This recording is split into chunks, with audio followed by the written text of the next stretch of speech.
you can request for the aide to attend the IEP, and I've often done it. However, keep in mind, especially if it's your child's one-to-one aide, then your child won't have their aide while they're in the meeting.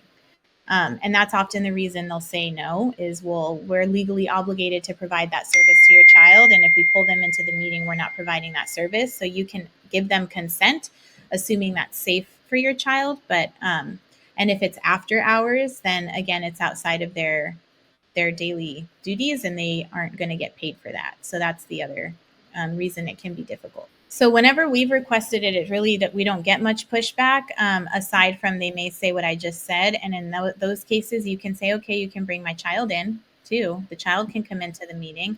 Right.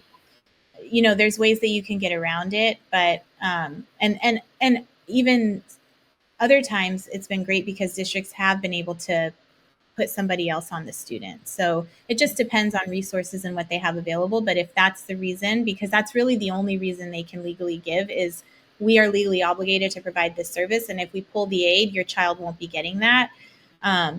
If there's any reason other than that, then you just continue to say, I have the right to have the aid in the meeting.